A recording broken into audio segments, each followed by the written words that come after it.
순천향병원이 몇 안 되는 상급병원들로 우리 병원에 병상을 비우고 있다라고 했어요. 그때 병원장님께서 하신 말씀이 병원이 왜 있는 거죠? 라고 하면서 순천향 감동적인데?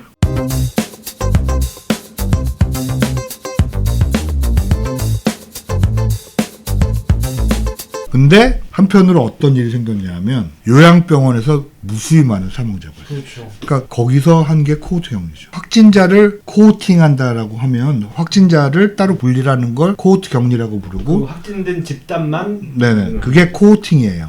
근데 코호트 격리가 우리나라에서는 어떻게 쓰였냐면 확진자가 나온 시설을 분리하는 걸 썼어. 그러니까 코호트를 동사로 써서 코호팅을 한다는 것은 확진자를 가능한 다른 집단이랑 분리하는 걸 코호트 격리라고 하거든요. 근데 이거를 이상하게 확진자가 나온 시설을 통째로 사회로부터 격리시키는 걸 코호트 격리라는 말로 썼어. 그러니까 거기서부터 계속 환자가 늘어났고 이 사람들이 계속해서 사망자가 엄청나게 늘었죠. 12월 달에 나온 사망자 중에 시설 환자 중에 사망자가 30% 40% 가까이 됐어요. 그러니까 그거는 좀 비인간적인데. 사실 죽음에 방치한 거죠. 지금 코로나 전체를 봤을 때 코호트 격리가 가장 치욕적인 단어일 거예요. 죽음에 방치한 거고 병실 부족을 은폐한 거죠. 12월 달, 1월 달 들어서 코호트 격리, 요양병원, 요양시설 이런 곳에서 사망자가 급격히 증가해요. 이 부분들이 굉장히 문제가 되고 또 특히 정부가 은폐 시도까지 했는데 요양병원 사망자를 별도의 사망자로 인정하지 않았어요. 별도로 적절한 시설로 옮기지 못한 사망자가 아니다라는 걸로 요양병원 사망자는 적절한 시설에서 사망자로 본 거죠. 병원에서 치료받다가 어쩔 수 없이 돌아가셨다. 사망한 건데 사실은 요양병원 사망자도 병원 대기자거든요. 그렇지. 병원에서 뭐 처치할 수 있는 게 아니니까. 따라서 이건 잘못된 것이죠. 이게 아주 치욕적인 코호트 격리란 말이 치욕적이고 우리나라에서 병상 부족을 은폐했던 말이고 그렇게 해서 정부는 병상 부족 발생하지 않았다고 하는데 실제로는 발생했고 그게 바로 요양병원에서 사망률이 급격히 올라간 거고 그러니까 요양병원에서 한 30명 발생을 했으면 어떻게 되냐면 30명을 다 옮겨야 되잖아요. 그러니까 30명을 다 옮길 데가 없잖아요, 병상이. 그러니까 한두 명짜리부터 옮기는 거예요. 그리고 30명은 나도 두면 이게 또 60명이 되고 70명이 되고 구로에 있는 요양병원에서 이게 처음에 10몇 명으로 시작했는데 나중에 80몇 명이 돌아가셨죠. 이런 식으로 거기가 뿐만 아니라 포천에 있는 요양병원도 그런 식이 됐고 이게 곳곳에서 발생을 합니다. 울산에서도 양지요양병원이 발생을 했고요. 이런 문제가 계속 발생을 하는 진짜 문제더라고. 난 보면 요양병원에 있는 분들이 대부분 고령이고 그러시니까 그거에 대해서 심각하게 안 받아들이는 것 같아요. 사회적으로도 그냥 대충 무마하고 넘어가는 분위기가 있는 것 같아요. 이거 요양병원 문제는요. 이것만 따로 해서 한참 얘기를 한번 해야 될 것 같아요. 그 요양병원 문제로 드러났던 게 병실 부족에 은폐됐고 그건 원래 우리 빈곤 노인이 40%가 넘거든요. 45% 이상이 되는데 노인 빈곤율이 그게 이제 가장 명확히 드러나는 게 요양원과 요양병원이고 여기에서 밀접 밀폐의 3일 공간이 형성이 되고 여기에 이 코로나 바이러스가 이제 들어가서 감염이 생겼을 때 이것들을 병실 문제로 해서 사망자가 굉장히 많이 늘었다라는 게 이제 병실 부족 문제가 되고 이 복지와 의료 이 두 부분의 사각지대가 이번에 너무나 극명하게 드러났다고 볼 수가 있습니다. 그리고 또 이제 얼마 전에 제가 기사를 보니까 이 공공병원이 코로나에 거의 막 풀로 동원되니까 공공병원을 이용해야 될 원래 사람들 있잖아요.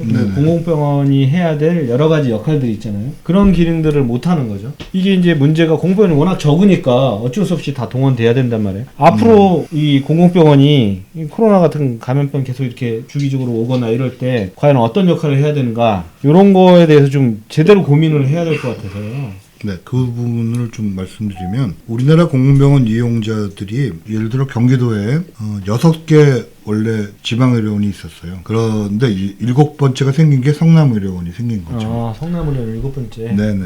근데 성남의료원 하나 빼고는 다 300병상 아래예요. 그냥 중소병원이네요. 중소병원이 아니라 소병원이죠. 소병원. 중도 안 돼. 300병상이 넘어야 좀 병원다운 병원이고 200몇 병상은 병원도 아니다라고 개인 병원급의 그거네. 그러니까 거의. 이건 별로 안 돼요. 근데 그 병원에 몽땅 우리나라의 가장 심각했던 재난급의 이걸 다 맡긴 거예요. 그러니까 얼마나 황당해요. 지방의료원들 다 합쳐봤자 10,000병상이에요, 우리나라에. 전체를 다 합쳐서? 네, 1,600개쯤 돼요. 근데 우리나라에 70만 병상이 있거든요. 전체 병상이 네, 70만 중에? 그 중에 한 35만 개 정도가 급성기 병상이고 나머지는 요양병원 병상이에요. 요양병원 및 특수병상. 그러니까 3%밖에 안 되는 병원에다가 몽땅 맡겨버린 거예요. 70만 개를 치면 1%, 2%밖에 안 되는 병원에다가 다 맡겨버린 거예요. 그리고 나 몰라라 한 거예요. 그러니까 이 얼마나 이 정도로 커버한 거야. 야, 씨, 대단한데? 우리나라가 다른 나라에 비해서 병상이 너무나 많이 남는 나라예요. 아, 전체 병상은. 네. 우리나라가 전체 병상이 다른 나라에 비해서 2.5배쯤 돼요. 그러면 공공병상도 10%니까 그래도 많겠네라고 하지만 안 많은 게 요양병원 빼야 되고 뭐 이렇게 저렇게 뛰고 이렇게 뛰고 하다 보면 10%를 해봤자 진짜 병상은 10,000개밖에 안 될 테니까 그 10,000개로 코로나를 버틴 거예요. 그러니까 나는 야, 이제 만세야 만세. 대단한데? 우리나라 그 만병상 대단한데? 정말 뛰어난 민족이라고 봐요. 야, 이거는 그래서 이제 국립대도 이제 봤죠. 서울대 같은 경우는 한 70병상까지 늘어났어요. 그리고 이제 사립대도 아주 안 했다고는 볼 수 없고 나중에 이제 중환자 병실을 내놓으라 그래서 내놨으니까. 근데 내놓으라는 것만 내놨어요. 아, 딱 그리고 다 그만큼만? 내놓지도 않았어. 그러니까 문제는 뭐냐면 우리나라 병원, 대학병원은 중환자실이 매우 부족해요. 왜냐하면 중환자실이 많으면 돈이 안 되거든요. 아, 그러니까 중환자실이 여유가 하나도 없고 정말 빡빡하게 돌아갈 뿐더러 외국 같은 경우에는 뭐 20%가 중환자실이고 그런데 우리나라는 굉장히 적어요. 이래서 그 중에서 얼마 내놓으려니까 굉장히 힘들긴 했을 거예요. 준비도 안 하고 막 내놓으라 그랬으니까. 그런데 뭘 조절하면 되냐면 제가 2019년에 건강보험 심사평가에서 나온 걸 보니까 민간병원의 5%는 경증 환자가 입원을 하고 50% 이상이 일반 환자, 즉 2차 병원에서 살 수 있고 3차 병원에서 살 수 있는 뭐 예를 들어 무릎 치환술, 고관절 치환술, 탈장 수술 이런 환자들이 입원을 하더라고요.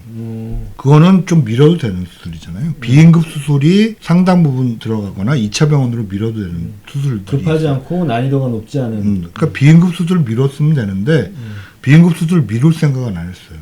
제가 이제 민간병원 다니시는 분들 왜 이렇게 안 내놓냐 그랬더니 비응급 수술 미루는 것만 해도 굉장히 병원에서 힘들대요. 이게 전체 병원이 움직여야 되는데 이건 내과 문제 아니야? 내과에서 알아서 해결해 이라는 식의 오, 것들이 진짜? 많고 병원 내 관료주의의 문제죠. 또 하나는 비응급 수술을 미루려면 병원 전체가 다 한꺼번에 모여서 결의를 해야 되잖아요. 그러니까 이게 대학병원에서는 우리가 볼 때는 다 같은 환자인데 그쪽에서는 정형외과 환자와 내과 환자는 다른 거죠. 코로나 환자는 감염내과가 보는 거지. 감염내과에서 비워라. 이런 게 이제 꽤 많은 거고 또 하나는 병원 경영진에서 보면 연말이니까 이 코로나 환자를 입원시키고 이렇게 되면 공사를 다 해야 될 뿐만 아니라 비우는데 시간이 더 걸릴 뿐더러 여기가 코로나 환자를 보는 병원이다. 그러면 환자가 안 온다는 거죠. 야. 이렇게 되면 뭐가 문제가 되냐면 이미지뿐만 아니라 건강검진 환자들이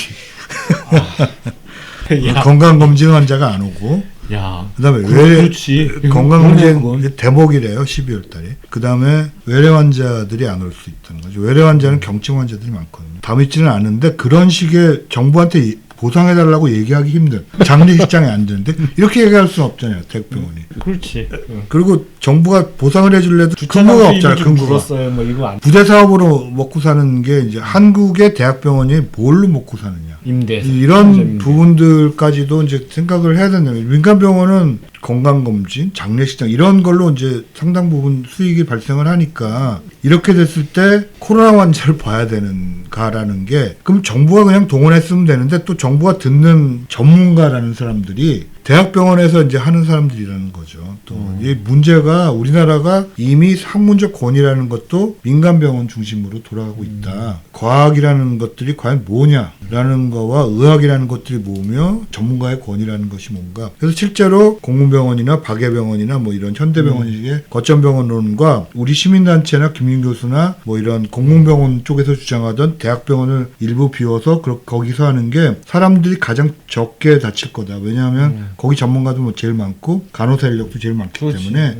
그런 쪽을 비우는 게 가장 좋을 거다. 안 그렇고 거점병원식으로 하게 되면 사람들이 파견 나올 것도 아니고 이 동산병원에서 이미 반복됐던 문제예요. 아주 힘들겠지만 이왕 힘들 거 상급종합병원, 대학병원을 좀 비우는 게 가장 좀 고통스럽지 않을 거다라고 했었는데 상급종합병원이 안 비웠어요. 이해를 다시 하게 되면 코로나 환자가 있어요. 내가 코로나 걸렸어.